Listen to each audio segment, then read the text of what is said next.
राष्ट्रपति बनने से पहले डोनाल्ड ट्रंप ने दावा किया था कि 24 घंटे में रूस और यूक्रेन का युद्ध रुकवा देंगे। रुकवा नहीं पाए। कई बार फोन पर भी पुतिन से बात की। अलास्का में अगस्त महीने में मुलाकात भी की। टैरिफ सैंक्शन देशों पर लगाई। बहुत सारे देशों को धमकी भी दी जिसमें भारत और चीन शामिल थे, लेकिन नतीजा निकला कि पुतिन मानने के लिए तैयार नहीं थे।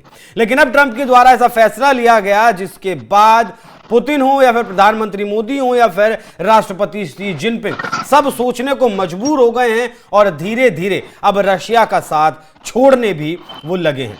दरअसल रशिया की दो ऑयल कंपनियों पर जो ल्यूकॉयल और रोजनेफ्ट, जो लगभग रशिया का 71% ऑयल कंट्रोल करते हैं, ऑयल मार्केट कंट्रोल करती हैं, उन पर बैन लगा दिया गया। अब उन पर बैन लगाने का मतलब है कि जो भी देश उनसे तेल खरीदेगा उस देश का व्यापार कहीं ना कहीं अमेरिका के साथ प्रभावित होगा। जिसके बाद चीन ने भी रोक लगा दी अपने तेल पर और भारत की तरफ से भी ऐसा कहा जा रहा है। ट्रंप का दावा है कि दिसंबर तक तेल की खरीद बंद कर दी जाएगी। जिसके बाद पुतिन का पहला बयान सामने आया है और उन्होंने कहा है कि स्वाभिमानी देश दबाव में फैसले नहीं लेते हैं। इसी विषय पर चर्चा करेंगे। मेरे साथ मौजूद है निपुण आलम बयान जी। सर, बहुत स्वागत है आपका। क्या संदेश चीन और भारत के लिए था कि स्वाभिमानी देश दबाव में फैसले नहीं लेते? हाँ, देखिए अभिषेक जी, उन्होंने बिल्कुल भारत और खास तौर से भारत को लेकर इशारा किया। चीन को लेकर तो उस तरह का इशारा नहीं, लेकिन भारत के लिए तो स्पष्ट रूप से। लेकिन देखिए, एक बात की जाती है, जब इंटरनेशनल पॉलिटिक्स की हम बात करते हैं तो यहाँ स्वाभिमान या इंसल्ट इस तरह की बातों पे ज़्यादा ध्यान नहीं दिया जाता। बात जो ध्यान देने की होती है वो होती है केवल और केवल एक ही चीज, वो होता है नेशनल इंटरेस्ट। अगर मेरे को रशिया से लाभ हो रहा है तो मैं रशिया से खरीदूंगा, और रशिया की बजाय मुझे अगर दूसरा देश कोई अच्छा ऑफर देता है तो मुझे उस ऑप्शन में क्या दिक्कत है? कल को मान लीजिए अमेरिका ये कहता है कि भैया हम आपको इतने रिबेट पर देंगे, इतना फायदा कराएंगे, अब हम तो खरीदे, हमें क्या दिक्कत है खरीदने में? ठीक है। तो मुझे लगता है ठीक है, पुतिन साहब एक डिप्लोमेटिक लैंग्वेज का प्रयोग करने का प्रयास कर रहे हैं। एक बात ये कोशिश करें कि तुम अपनी डिसीजन मत लेना, तुम अपने स्वाभिमान में रहना, ये रहना वो रहना। लेकिन भारत इस तरह की चिंता कभी करता ही नहीं है कि हमारे को इंसल्ट होगा, अच्छा लगेगा, बुरा लगेगा, इस बात को लेके बात ही नहीं। हमारा इस समय पूरा फोकस क्या है? वो फोकस है केवल और केवल अपने राष्ट्रीय हित को देखना। आप सोचिए, अगर भारत इस तरह का देश होता तो आज अफगानिस्तान की प्रेसिडेंट सरकार से बात करता, वहां पर एम्बेसी खोलता? नहीं, क्योंकि भारत का इस समय टोटली फोकस है कि मुझे जो ये अपॉर्चुनिटीज मिली है, मेरी जो इकोनॉमिकल ग्रोथ बढ़ी हुई है, ये कैसे भी डिक्लाइन नहीं होनी चाहिए और 2047 मेरे को प्राप्त करना है। बहुत ज्यादा लंबी नाक लेकिन चलनी है। जहां से मुझे लाभ मिलेगा मैं साथ जुड़ूंगा। सिंपल सा क्लियर फंडा मुझे आज की फॉरेन पॉलिसी का लगता है। ठीक है सर। जहां से 140 करोड़ लोगों की ऊर्जा की जरूरतों को लाभ मिलेगा, आपने कहा कि वहां से हम उस ऊर्जा को खरीदेंगे। अब ये बताइए, रशिया हमें सस्ता तेल दे रहा था, लगभग $4 से $5 प्रति बैरल की छूट हमें वो दे रहा था। लेकिन जैसे ट्रंप ने ये फैसला लिया, बैन लगाया, इंटरनेशनल मार्केट में कच्चे तेल की कीमतें 5% तक बढ़ गई हैं। अब रशिया से तेल नहीं खरीदेगा, अपनी जरूरत का 40% तेल भारत खरीद रहा था। 2024 में 87 मिलियन मीट्रिक टन तेल भारत ने खरीदा था। अब वो तेल जाहिर सी बात है मिडिल ईस्ट से खरीदेगा, अफ्रीकन देशों से खरीदेगा, या फिर जो भी उसके पास विकल्प है। अब इंटरनेशनल मार्केट में जब आपको पहले आपका देखिए $60 प्रति बैरल का मार्केट कैप लगाया हुआ था यूरोपियन यूनियन ने, उसी में हमें और छूट मिल रही थी लगभग $4 की, तो हम वो तेल खरीद रहे थे। अब हमें जो मार्केट वैल्यू है उससे भी जो 5% तक रेट बढ़ गए, उस पर तेल खरीदना पड़ेगा। तो क्या हमारे इंपोर्ट बिल नहीं बढ़ेंगे? अब कहां जाएंगे वो नेशनल इंटरेस्ट की जरूरतें? नहीं, देखिए अब प्रतिबंध लगा दिया गया है, ठीक है ना।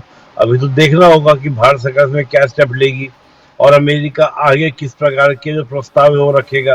भाई अभी तो हमारे पास में गल्फ कंट्रीज इंसान तेल खरीद सकते हैं। वेनेजुएला, ईरान से तेल खरीदना बंद कर दिया था in the pressure of America या in the session of America. हो सकता है दोबारा उन विकल्पों को तलाश किया जाए। देखिए तो पहली बैन है अमेरिका के द्वारा वेनेजुएला और ईरान, वहां से हाँ, देखिए कई मतलब चीजें इसमें है।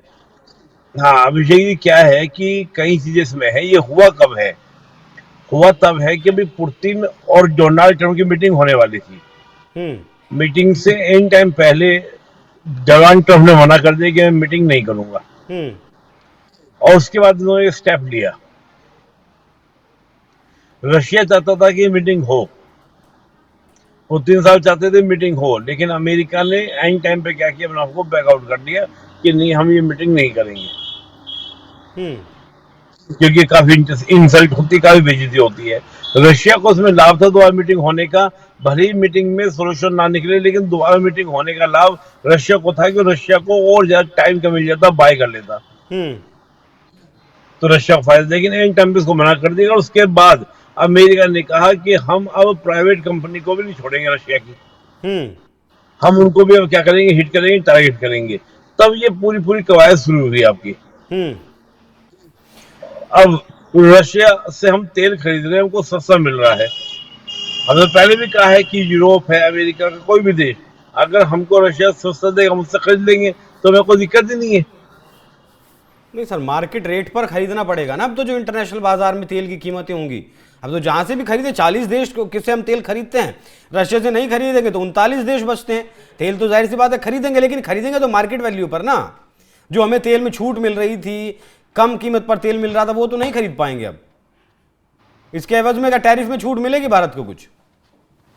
नहीं, बिल्कुल बिल्कुल वो तो मैं फिर एक बार आपको कह रहा हूँ बार बार कि इंटरनेशनल में एक ही बात होती है, गिव एंड टेक का रिलेशन होता है ना। हम्म। और अभी जो ये छूट मिलने की बात है अमेरिका की, भाई सिंपल सी बात है, अगर मैं रशिया से तेल खरीदना बंद इसलिए कर दूं क्योंकि अमेरिका नाराज ना हो, तो ये तो बहुत पहले हो गया होता। हम्म। और आज डोनाल्ड ट्रम्प जिस प्रकार से संबंधों को खराब करने का प्रयास कर रहे हैं साथ में, वो सबके सामने जग जाहिर है। हम्म। और भारत भी ये बात समझ के चल रहा है कि संबंध सुधरने वाले नहीं है हाल फिलहाल में। हम्म। अब आप देखिए, कल जब डोनाल्ड ट्रम्प ने मैसेज किया पीएम मोदी को, तो मतलब बातचीत इनके आपस में हुई, फोन किया, बातचीत हुई, तो पीएम मोदी ने, मैं देखा हूँ पहली बार उन्होंने प्रेसिडेंट ट्रम्प का नाम लिया, नहीं तो हमेशा बोलते हैं my dear friend president Trump. Hmm. तो ये जो बातें हैं, बहुत कुछ बोलते हैं, बहुत कुछ बयां करती हैं कि क्या स्थिति होने वाली है। अब ऐसे में क्या होता है कि रशिया का साथ जो भी आपका इंटरेस्ट जुड़ा है भारत का, वो फुलफिल हो रहा है किस कंडीशन पर, चाहे वो चीफ रेट को लेकर बात करें या अन्य और भी सेक्टर में बात करें, दोनों का शानदार कॉपरेशन देखने को मिल रहा है। लेकिन इन कंपनियों पर रहने के बाद हमको दिक्कत आएगी, बस फैक्ट है। भारत को लेकिन क्या यहाँ दिक्कत, पर ये भारत को देखना कितना होगा नुकसान कि होगा इनसे? रशिया इस ट्रंप के इस फैसले से ये भारत को कितना नुकसान होगा? अच्छा खासा होगा। अभी आप सोचिए, ये दोनों कंपनियां भारत को रशिया से कितना तेल देती थी, हम्म। रशिया से हमारे यहाँ पर कितना तेल आता था। 24 में 87 मिलियन मीट्रिक टन आया सर। सिर्फ अकेले अंबानी की अगर बात करें तो 5 लाख बैरल जो है वो प्रतिदिन खरीद रहे थे। हाँ, अब देखिए 5,000 बैरल की हम बात कर रहे हैं, तो ये 5 छोटा लाख अमाउंट बैरल तो है सर। नहीं। हाँ, मैं वही कह रहा हूँ, 5 लाख बैरल जो है वो आप खरीद रहे थे, वो छोटा अमाउंट तो है नहीं, बड़ा अमाउंट है।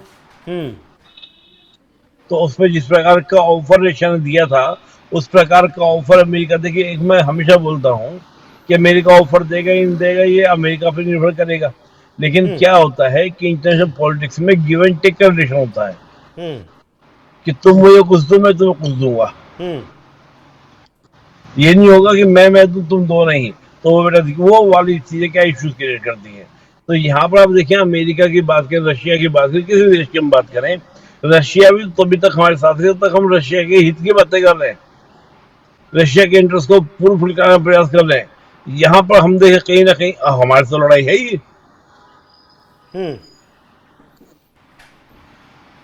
तो जब हम बात कर रहे हैं आपका किसकी कि कौन क्या देगा क्या नहीं करेगा, मैं ये मान के चल रहा हूँ कि सिंपल सी बात ये है कि चाहे वो हम बात करें आपका अमेरिका की बात करें, यूक्रेन की बात करें या भारत की बात करें, आने वाले समय में ये स्थिति और विकट होने वाली है।